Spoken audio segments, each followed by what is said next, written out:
Hello mga ka-super! Hello again! So, naday ko i-share sa inyo. I don't know kung naka-encounter sad mo ni ani. So, gabi ba ni na ako problema. Kagabi ko pa to problema. So, yung GCash ko is once na i-open ko yung GCash app ko is ito yung nangyayari. Ayan. So, meron naman akong enough load, meron enough data. So, every time na mag-login ako,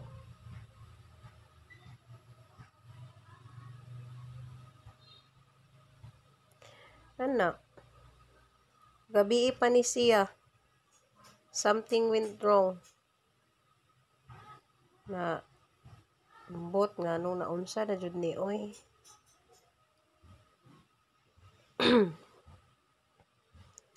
So, unsa na may nitabuan ni. So, ato ni suwayan. Click ta daw ning learn more.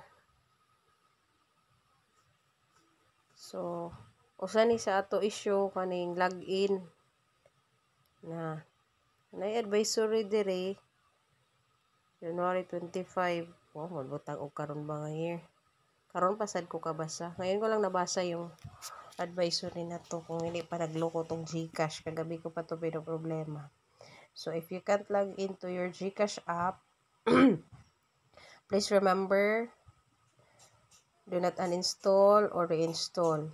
So, dito, nakalagay, tap on the error message below that's closest to what you're seeing. So, kung ano yung, so ito yung problema ko. Palaging, nag-pop out tong something went wrong. So, i-click daw natin yan.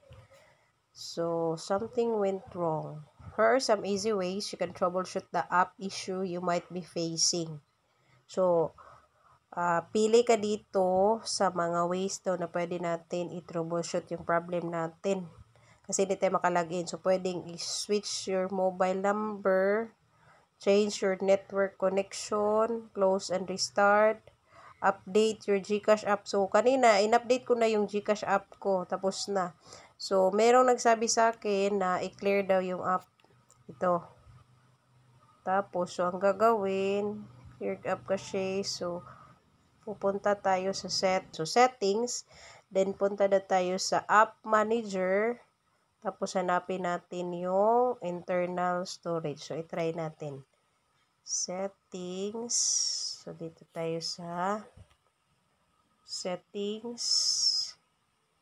Tapos, hanapin natin yung app. Saan ba yan na? Applications. App manager. Tapos, app manager. Hindi ko alam kung signal ba yung problema o ano.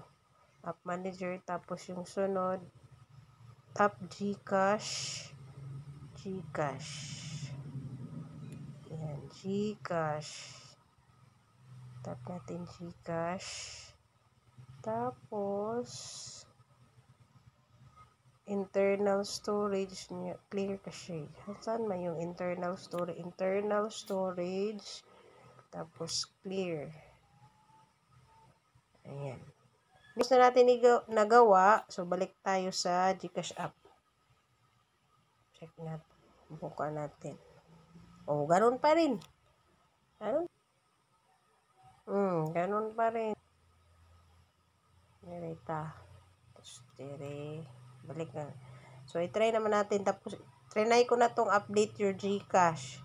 Tapos, ito naman, clear up.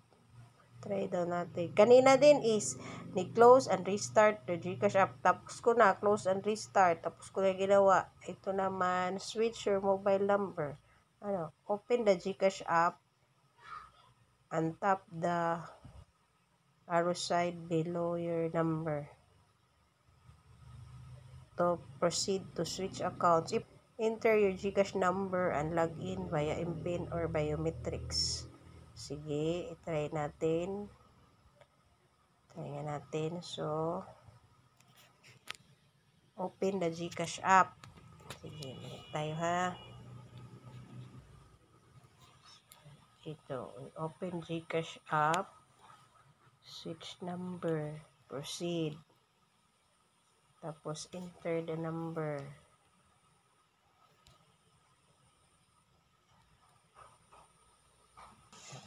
Next. Do you want to link this device to your account? Okay.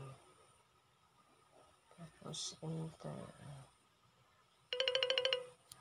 Natin.